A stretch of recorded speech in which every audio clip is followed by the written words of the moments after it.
Alright, let's get started. Ready, set.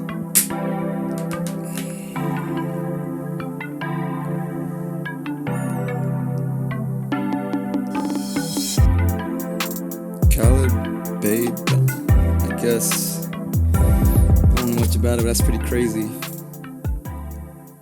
It's the secret cave that goes into Disneyland. Now, if this works and it actually does go into Disneyland, I have an annual pass, so I'm not trying to steal admission. Here goes. It's kind of short.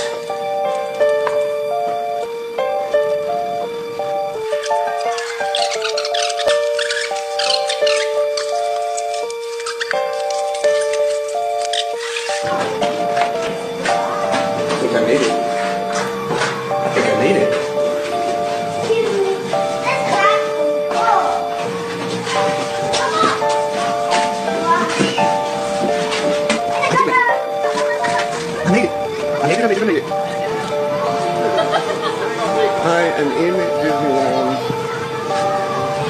It works. The cave is real.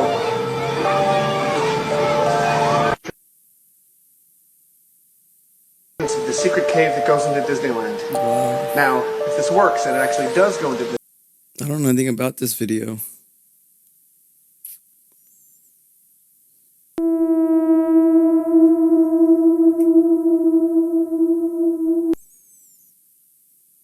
Does anyone know about this video? It's crazy.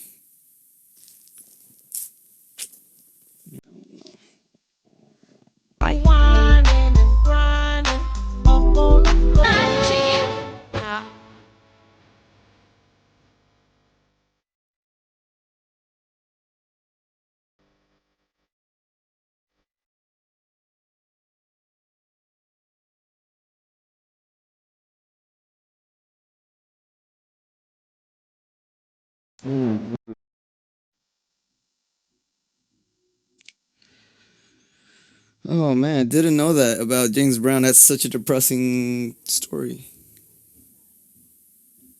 I'm sorry, but who the hell is this supposed to be? Because it doesn't look like Ghislane Maxwell. Yeah, I saw this tweet already.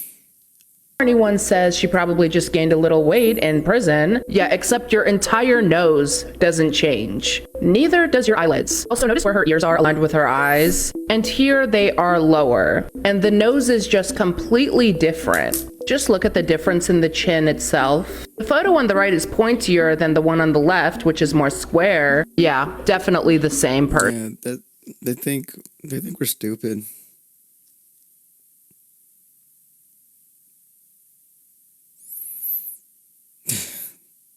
Yeah. Wait, so the same guy that was with Mac Miller on his last day on Earth is the same guy that institutionalized Kanye West? Yeah, Harvey Pasternak. That's kind of like old news. I can't even wait to get my robe on to say this to you.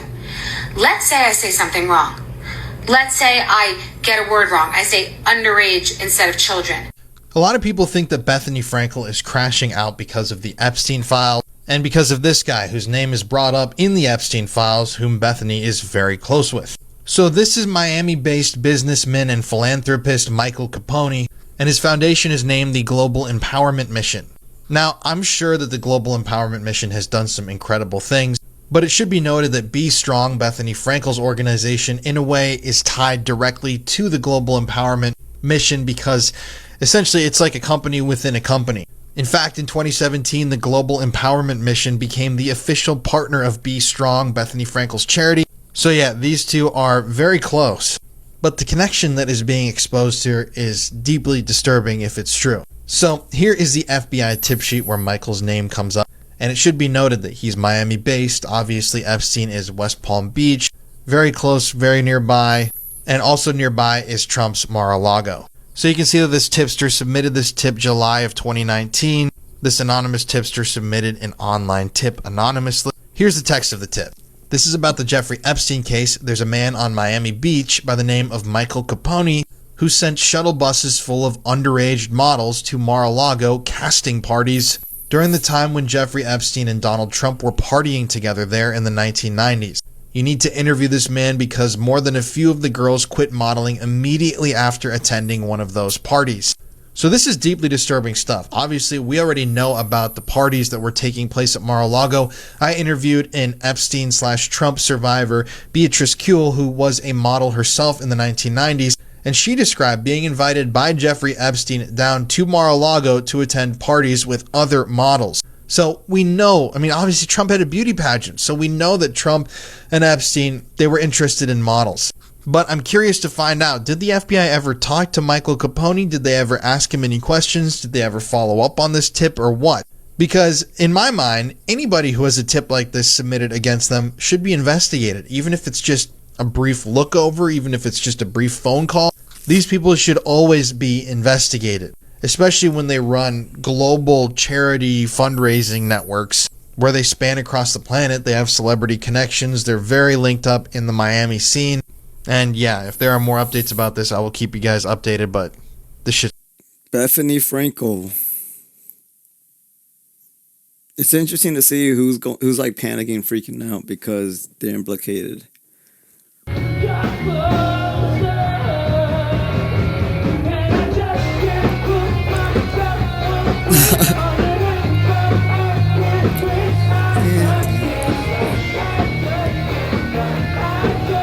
That's a great cover.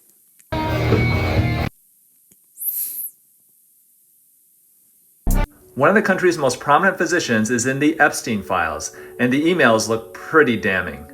Dr. Peter Attia is a longevity doctor who is a New York Times bestselling author and the host of a popular podcast.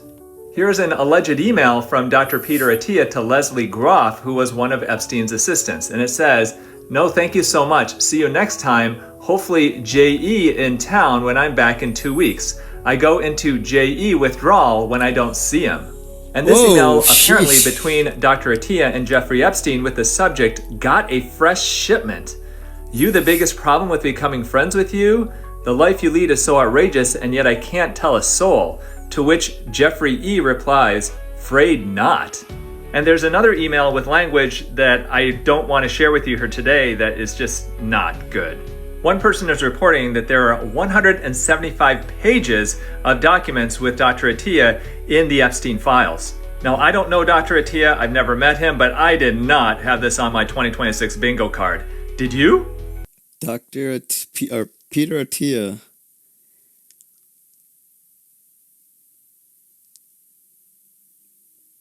Oh, man. A billionaire tied to Epstein just testified in front of the House Oversight Committee. Guess how many Republicans showed up? It is very frustrating the fact that there are no Republicans here today. I wish there were Republicans because sex trafficking should not be a D versus R. Zero motherfucking Republicans even bothered to show up to listen to this guy. We know of approximately over $1 billion, it looks like. It's about $1 billion that was either transferred, provided in stocks, or given directly to Mr. Epstein by Wexner. Also had power of attorney over Wexner. So $1 billion transferred, given to him, etc., and had power of attorney over him. He didn't know. Of course, the rich billionaire is denying everything. He's the victim. Epstein was the con man. Yeah, fucking right, Leslie. Just flat out utterly disgraceful. What is going on in Congress? What is going on with the Justice Department? Everyone. I don't care if you're a Democrat, Bill Clinton, lock him up. I don't give a fuck. Lock these fucking people away. How is this that fucking hard? Like Democrats and Republicans are the same thing. They're both the same people. But the fact that none showed up, then why? Like, this is like trafficking. This is child trafficking. What? And like, they act so like they clutch their pearls over abortion. Like, but when it comes to actual child trafficking, they're just like, they don't even that. What? Insane. Absolutely insane. Les Wexner, the dude that like did all the teen model scouting for Epstein, I just had a flashback. So when I was 13, I went to one of the casting calls. I lived in Columbus, so did Les Wexner. He was the one that hosted all those things there. And I was one of the few girls that made it past. And the next step was to walk the runway in all these different outfits. One was a swimsuit, right? And my dad pulled me aside. I'll never forget this. And he tricked me to get me out of there. He caught a vibe. Dad vibes are apparently as strong as ours. And he was like, Sarah, if you don't do this, we can have whatever weekend you want. We can shopping, we can go to the Ritz-Carlton, you can go to room service. Basically like a weekend for me to like feel, as special as a model, I guess, as 13. And I chose my dad. I was always gonna choose my dad. And it was like one of the best memories with my dad too, right? But he caught a vibe and got me out of there. Thank you, Dad. Wow, shout out to that father. A plus dad, W dad. I got in a fight with skinheads when I was in Estonia, but that wasn't the racist place I've been. The most racist place I've been is actually Italy. But back to the skinheads, I was in Tallinn going to Copley, which is kind of like the northwest of the city, with my friend Ray on scooters, and they stopped us and they're like, you can't be here. I was like, what do you mean I can't be here? Like, I'm here now, what? And they showed me that swastika tattoos. I was like, oh, bet. And then I remembered I'm not in America, so these people can't shoot me. So like, we're arguing back and forth in Russian. In a part of my head, I'm like, a skinhead Russian is like a crazy concept. They don't like you and they don't like me. Like, what's wrong with you? But they forget I speak Russian, so they don't know I speak Russian actually. So we're arguing in Russian. My friend Ray gets scared, so we dip. Sorry, Ray, I had to put you out there. I was about the action. I was about to bust somebody's ass. But regarding Italy, there I just had the most day-to-day racism I had to experience. It was mind-blowing. And the thing for them was they just thought it was casual. Like the thing with the skinheads was they were looking for a fight and they found it. In Italy, it was just like, I'm racist. What's wrong with that? And honestly, I would prefer the people who are racist and say like, yo, I'm here for a problem, rather than racism be so institutional in how they think that they're like, what's wrong with it? This is just how it is. So I would say that Italy by far is the most racist place I've ever been, but I have had racist encounters in various other countries. I got in a fight with skinheads when I was in Estonia, but that wasn't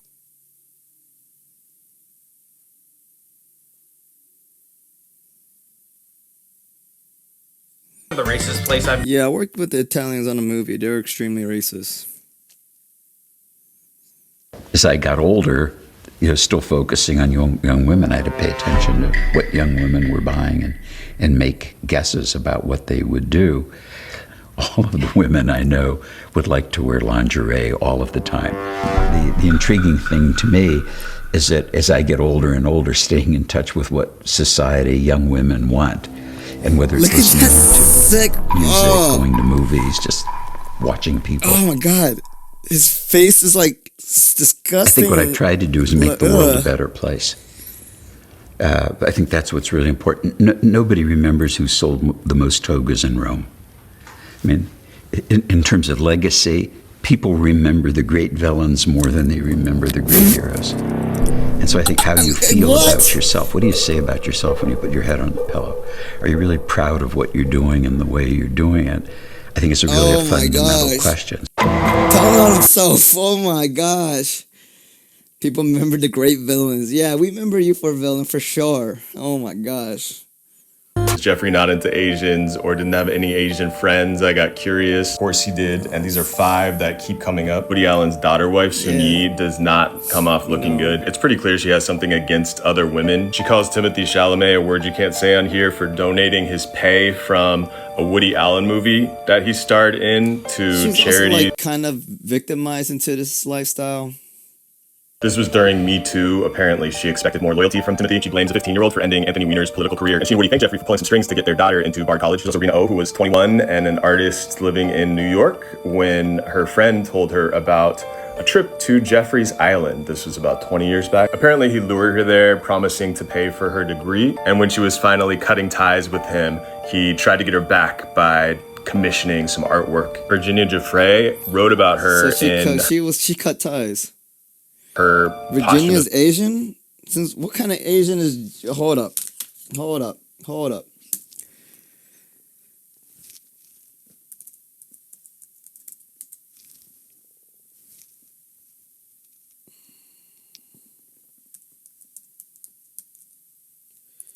Virginia...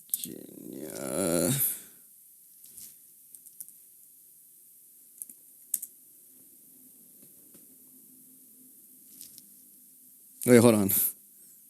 Released memoir. She's now suing Virginia's estate around the claims that Virginia made. Virginia dedicated a whole chapter to Rina, who she says was helping to bring in other girls. Rena does admit to buying a schoolgirl outfit for Virginia and introducing 3 friends to Jeffrey. She's also planning to release her own book around Epstein later this year. Next, Deepak Chopra, the self-help guru, wrote to Jeffrey quite a bit. Files suggest Epstein was hooking Deepak up with girls. Deepak's business empire includes things like books and meditation retreats and conferences, some of which Jeffrey funded, including a conference called The Science of Consciousness. Also discussed funding for Deepak's research into telepathy, and funded, and Joy happened up until the second and last time that Jeffrey went to prison. And Jeffrey was a point of connection for Deepak and Joy Ito. Deepak wanted to work with the MIT Media Lab that Jeffrey largely funded, and Joy happened to work there. Joy was a teacher, but he was also a niche media personality in the tech world. He had a column at Wired magazine, and he was writing for places Wired is messed up. Like the New York Times. And Jeffrey and Joy shared a particular interest in what is perhaps the best tool for money laundering since the art world, Bitcoin. And Joy was connected with Jeffrey in ways that were too ugly for places like MIT and Harvard, where he also worked, to ignore. He did not go willingly. It took at least a couple people resigning at some of the other boards that he was part of, but he immediately had a very soft landing back in Japan, where he was soon heading up the Chiba Institute of Technology. An email also... Japan, one of the biggest colonizers. Yeah. Horrible. The worst Asian country for all the colonization. It shows Joy trying to hook up Jeffrey with the Dalai Lama through one of Joy's students. The Dalai Lama's people deny that he ever met Jeffrey Epstein, although... There's literal video of the Dalai Lama French kissing some boy. So... A journalist named Michael Wolff says that he met the Dalai Lama at Jeffrey's apartment in New York. When I was in high school a million years ago, I went to see the Dalai Lama speak at an event at UCLA. And at the time, I would have been like, no, the Dalai Lama would never do that. But I know a lot more now about how organized religions operate behind the scenes. And also, there was that time that the Dalai Lama kissed that kid, Jeffrey. That's what I was about to say. This wasn't that... I knew most of these except for that Rena lady and Joy. But, yeah. I told you they were trying to create babies of their own in the files. It is all weirdly, oddly connected if you dig hard enough. There is an email from a man named Brian Bishop. I don't know who he is. This is from 2018. Joffrey, here is a deck about my designer baby project. I have talked with Austin again, and we have a series of questions about how serious you are about wanting this and what the ground rules are for me even exploring this with you and getting to next steps. Most of these questions are around your requirements for secrecy and privacy, specifically regarding reputational risk and also any financial involvement. I think there would also need to be some understanding about goals and feasibility of different results. I think that one way this could be done is under the banner of my designer babies project. Since the other deliverable is similar and shares so many of the same procedures and lab requirements, this might offer a sufficient level of deniability. I propose another call on Monday in the afternoon to discuss these issues. Please propose a time. Thank you, Brian. And there's more. I'm going to give you all these file numbers so you can go look them up. And again, they're not back to back. It's scattered within the files. So Brian Bishop says, August 13th, 2018. Attached is the document you requested. It's the use of funds spreadsheet for the designer baby and human cloning company. Next steps. I am happy to hop. Erica Kirk looks just like this other Erica Kirk from like 50 years ago or whatever, who was like married to the governor of Florida or something. They definitely have been cloning people for a minute. On another call, or I could take a trip to meet you in person. Here goes Brian again. And this is 2018 again. This says, I says, sounds like you could be the first investor as long as absolute anonymity is kept. You have always envisioned there would be anonymity requirements about babies. We can't publicly identify who these are or their parents or benefactors. It would brand the child as essentially and sadly a freak for life in the media. So I had always assumed the investor would need absolute anonymity for these kind of products, so the financial structure needs to be designed with these details in mind. Let's discuss these issues in early August when you are back in the game. And down below, very small, it says, Austin has been advising me on this, and it's an open question whether he will be involved in designer babies in terms of his personal interest. Happy to do our next call with or without him. Noticed he wasn't CC'd in this. By the way, Joffrey had responded to that and said, I can't program, but I am not bad at structuring, with a smiley face. And then Brian's like, August 2nd, 4 p.m., work for you, then I can send a calendar invite. Let's jump to an email from someone, and we don't know who, from 2010. The subject says neat. I had a really cool paper about the biology behind why moms' immune systems don't abort babies. I think they have found the protein, or one of them, that does the tricking. It reminded me of our cryptography and sneakiness discussions. Let me see if I can get it online and send it to you. Again, reoccurring theme for many, many years. Let's create babies. A notable mention for Zora Ranch. This is from after he was no longer here, December 29, 2020. And the subject, and we don't know who sent it, and we don't know who received it, but the subject is external email. Woman who accused John of God cult leader of mysteriously herself at Spanish home. Redaction. Spoke of this going on at Zora Ranch. She has said on record that Joffrey offered her money to do this, birth babies for black market use. Thank you for investigating this. Sent from someone's iPhone, and again, don't know who it's from, don't know who it was sent to. Here goes another wild one, and again, this is just me digging and going, this is weird, this is weird. We got a Sarah K sending something to a rich Sarah Kellen. She worked for him, remember? Barnett in July 2011. Hi, Rich.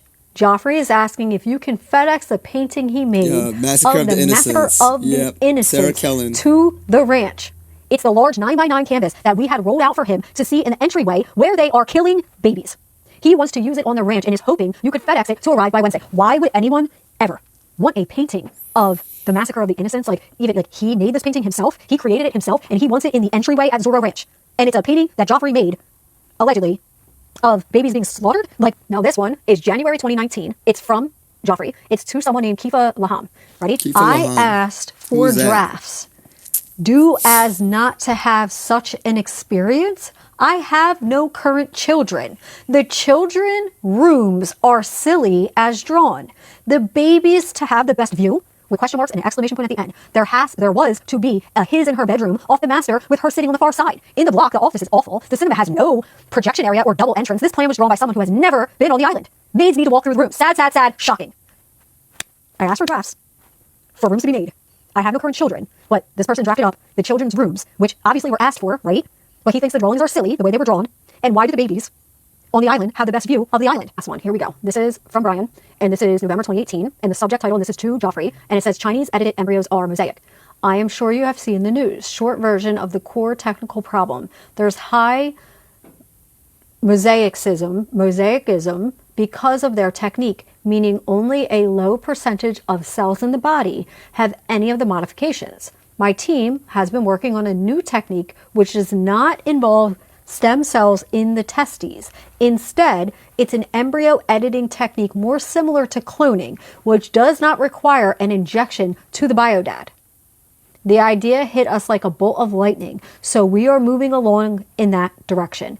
Meanwhile, our overseas lab has reported some mouse testes transfection results. They are observing maybe 5% transfection efficiency, which might be enough. Further testing is ongoing, but ultimately, this method is inferior to our new embryo modification technique. Talk soon, Brian. So yeah, let me know what you guys think down below. I'll throw all those file numbers up for you. I didn't put everything up here because I have to be careful with everything that I say and do anymore, and so do you. But I find it interesting, and again, these are not things that you find back to back. These are things that you really have to dig for, and it takes a lot of looking through a lot of things that don't matter to see that what I've been telling you about and what I've said, this is... This Brian Bishop was on the Kardashians?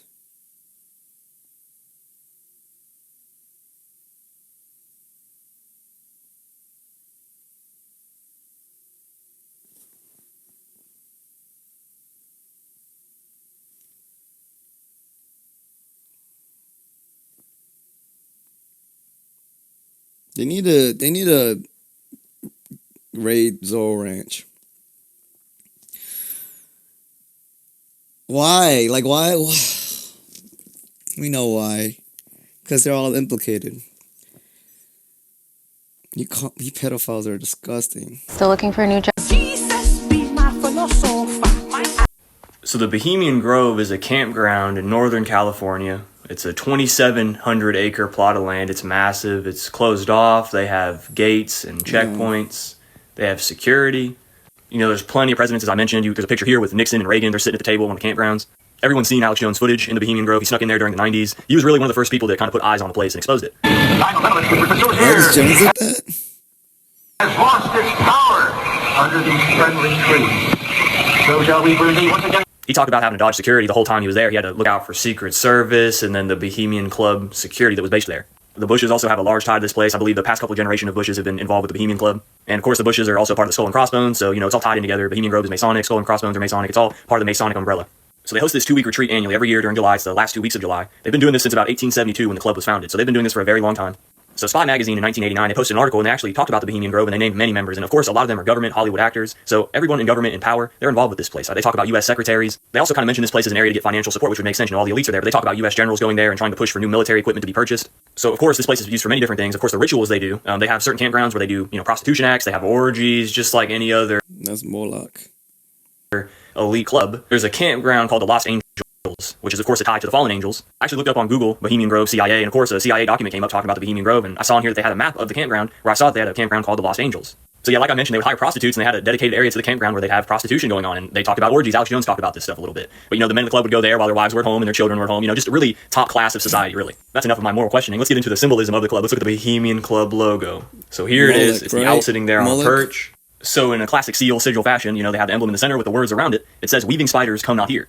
If anybody knows anything about spiders and specifically weaving spiders, in witchcraft, they'll send weaving spiders to catch you up on your destiny, to block you, to get you caught in a web. I think what it really means is that anybody that would be against our movement, that would try to catch us up and block us from doing what we want, you're going to be eaten by the owl. Owls eat. I interned for the Hour of Power, which is like the longest running faith-based evangelical broadcast. And at the church, on top of that church, was a little one of them owls. Spiders, so of course their main logo is the owl. And also in nature, owls attack like other animals at night when they can see, just for no reason, like not to hunt or eat them or anything, just to attack them. And that's kind of like there's a symbol for them, because they attack others for no reason, not for survival, not for wealth, not for, you know, just for their own sick pleasure. And, you know, there's the giant statue, the 40-foot statue, massive statue. It's actually kind of impressive to look at. Unfortunately, it's used in a wicked way, and it's named Moloch of all things, unfortunately. Yeah, that was built in the That lady that was talking about how the Star of David, that I saw yesterday, the Star of David is not a symbol of Judaism, but is a symbol for Moloch, the child sacrificing God. 20s. It's hollowed out in a certain place, and there's controls that control lights and probably fog machines and all types of stuff, because they hold a play or an enactment in front of this owl. If you think about Hollywood, everything we watch on TV is just a big play. It's a big enactment. So it makes sense that they hold this play in front of this owl and the Hollywood members attend it. The play that they do is called the Cremation of Care, in which they sacrifice a child in flame.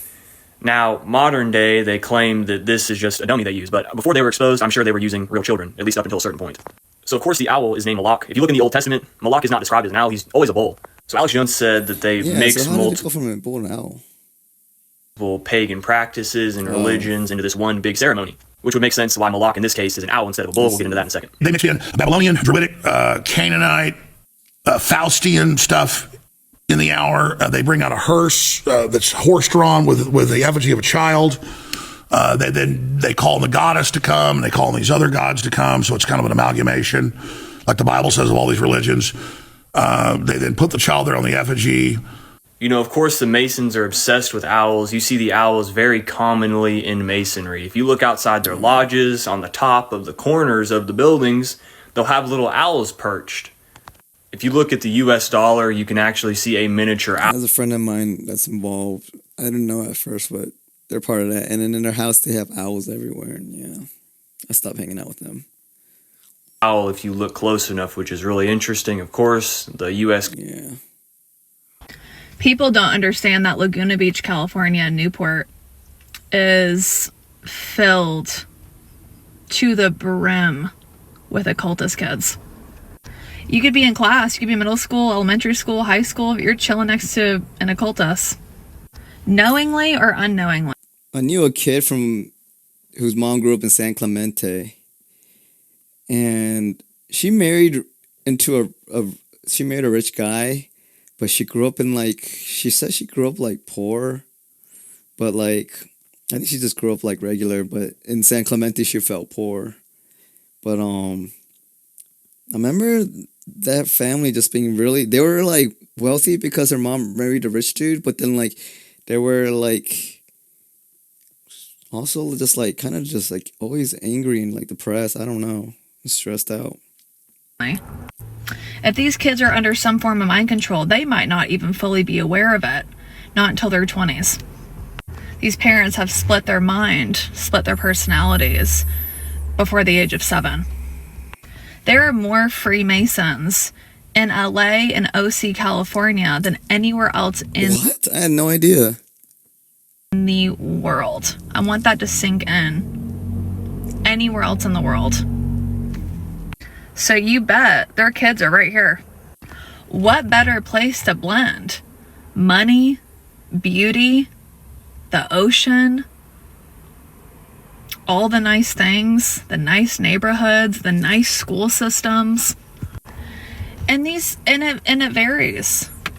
These parents could be lawyers, they could be doctors, they could be real estate agents, they could be part of the police force. Yeah, I never like going to OC. I've been there like a couple of times, and it's just like I don't like the vibe there. Be a firefighter. It varies. They could be a teacher. A lot of them are teachers. They could be a principal. They could be a counselor. They could work in pharmaceuticals, which they love to do. A judge, a doctor, someone in the industry. Yeah, they're all right here. If you go listen to Anya Wick, she talks about the cult of Baal, and that's exactly what it is. Baal. The cult of Baal. It's Luciferianism. It's not Satanism. It's Luciferianism. Satanic ritual abuse. Mind control, MK Ultra. Child sacrifice. And there's no way to know who is who. How does she know about the Freemasons? Like, there's more Freemasons now. I'm interested about that stat. Ask me, well, how do you know who's who? You don't. You will not know who's who. Because I know pure people that evil, are Freemasons, man. They're horrible. They spy on me and stuff. I hate them. whether they know it or not, pure evil is smart. It's educated. It's knowledgeable. It has to. For it to go on for thousands of years, undetected. Evil genius.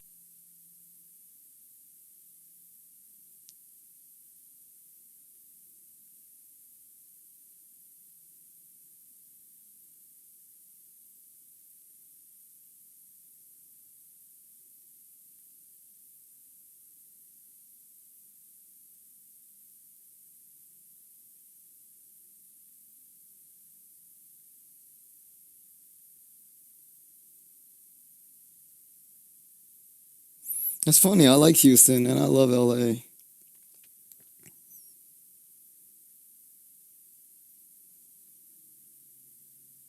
Hollywood was created by the mob, but the mob does dirty work for the CIA.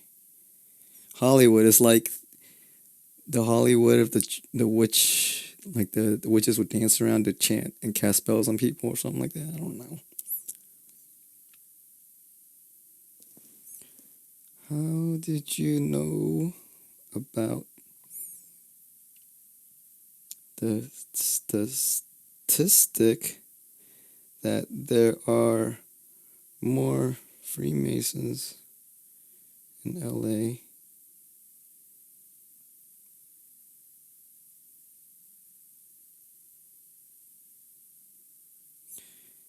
I think this lady has like inside info or something.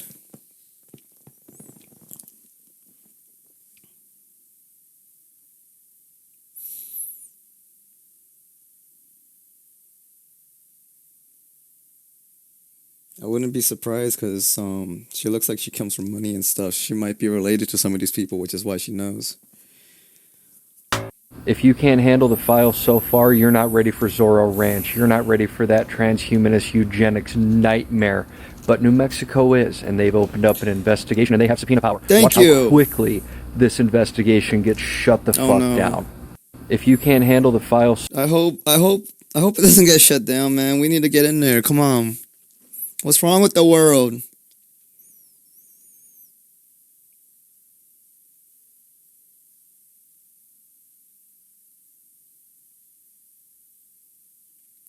Yeah, it's so depressing. We have to do something, and we have to do it now. Who's that?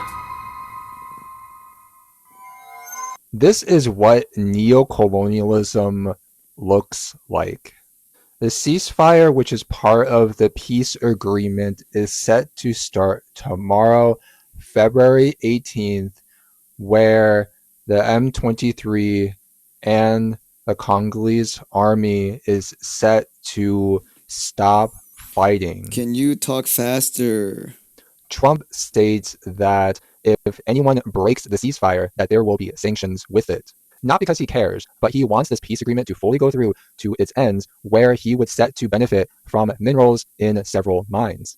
And these precious minerals contain things like cobalt, coltan, zinc, iron that go into everyday electronics, such as your phones, such as your laptops or computers, and even your EVs. Trump doesn't I always care buy secondhand electronics.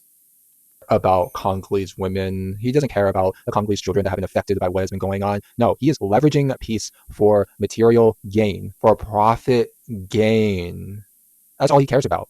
Who knew peace required some sort of exchange? There's a letter, right? And Jeffrey Epstein himself has named himself the president of the Southern Trust Company. Now, this is a letter of agreement on behalf of the Southern Trust Company. This is a Virgin Islands corporation. And it confirms that he's been collaborating with Ariane de Rothschild on behalf of I saw a tweet showing this. Edmund de Rothschild Holdings. Edmund is one of the senior members of the family back in the day. But if you look at this figure here, $25 million.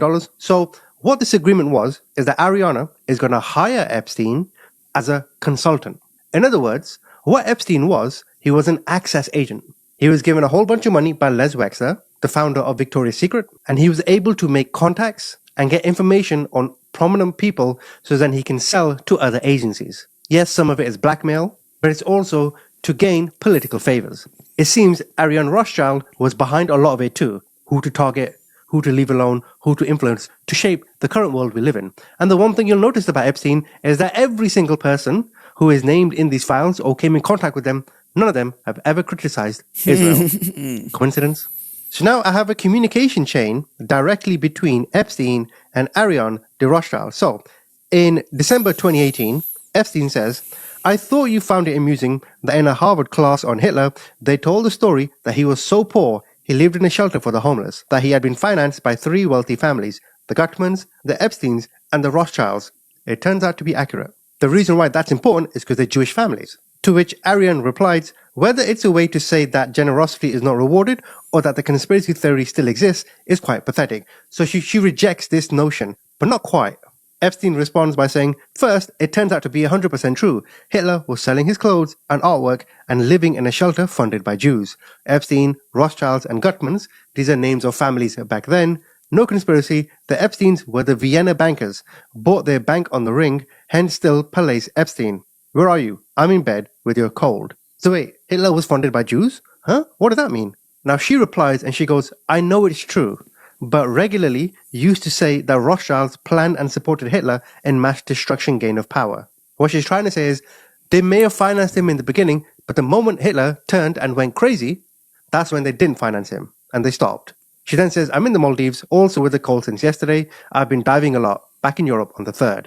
And then there's more communication. December 31st, 2018, New Year's Eve, she sends him a message saying, did you get my video with the girls? Okay, if you have Buffalo Wild Wings...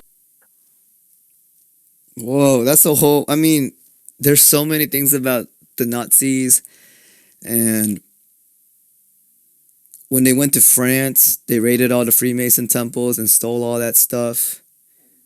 But then the Russians, when they defeated the Nazis, took all that stuff and went to Moscow. But then they returned those documents back to France like a few years ago. But also, like, Hitler had, like, a fortune teller who would, like, help him out. And then there's, like, the Mandrake. There's so much things about that stuff. And I'm sure it's connected to the Rothschilds and all this. I don't know enough about it, so I don't want to speak too much about it. But here you have a contract right here, like, plain as day. Ariana Rothschild. 25 mil to provide blackmail info on politicians.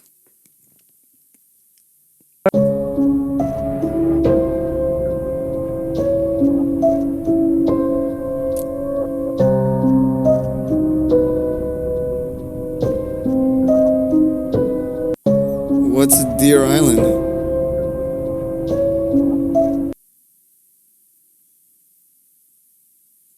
I couldn't sleep. With insomnia, nothing's real. Everything's far away. Oh Everything's my a gosh. copy of a copy. When you have insomnia, you're never really asleep, and you're never really awake. People are always asking me if I know Tyler Durden, that old For 6 months, I couldn't sleep. With insomnia, nothing's real. Everything's far away. Everything's a copy of a copy of a copy. When you have insomnia,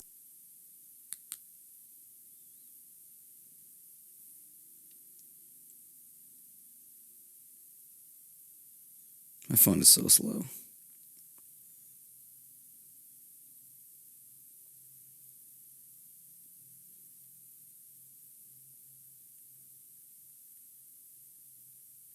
Is that Deer Island? Where is Deer Island? Didn't they say it was in Long Island?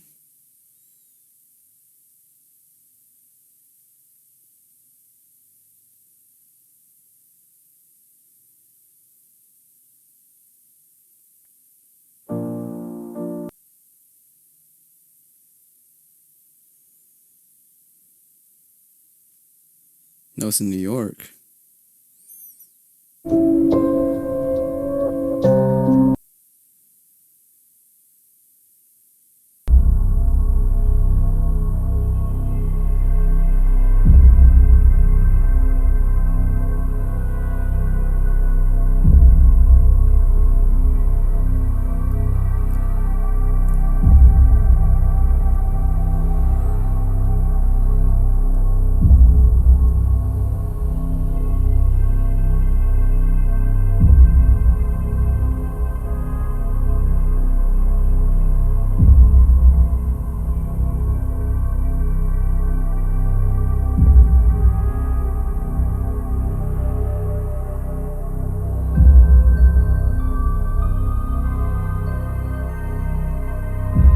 That's crazy because I just searched it and then it brought me to Florida, not New York.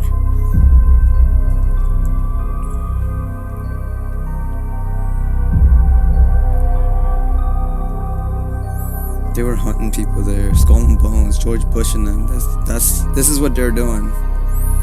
Oh, there's a little commercial flag right there.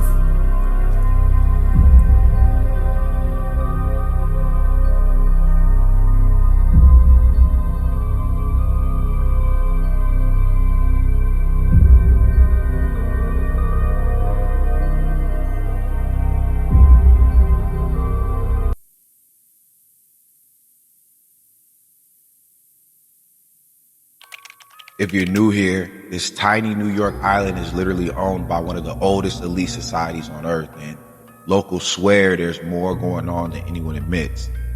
Yo, I'm talking about Deer Island in New York, right in the Thousand Islands, a place you can see from tour boats near Alexandria Bay. That isn't just another patch of trees. It's privately owned by the Russell Trust Association. What is the Russell Trust Association? The legal nonprofit tied to Yale's notorious Skull and Bones elite group. Most guides describe Deer Island as overgrown woods with a small lodge, but the real story locals never talk about is why these elites keep it locked down, off tourist trails, out of historical tours, and basically invisible. Some boat captains in Alexandria Bay swear passengers are shushed or blocked from getting too close when corporate boats pass, like the place is secretive on purpose, not just private. Some even claim there used to be multiple structures and ruins that hint at a much deeper past of the island tied to decades of elite meets.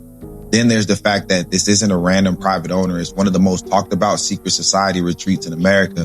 And that alone makes people wonder what actually goes on during those closed door meetings. Deer Island sits in the St. Lawrence River and is wholly owned by the Russell Trust Association, confirmed in historical land records and local guides. This same group funds Skull and Bones and is tied historically to major networks of power in business, government, and elite institutions. But what exactly they do there? Public records, nothing. Tours near the island show thick forest, the Lone Lodge, and no clear explanation of why this slice of New York gets an elite. I'm gonna wrap it up here, y'all.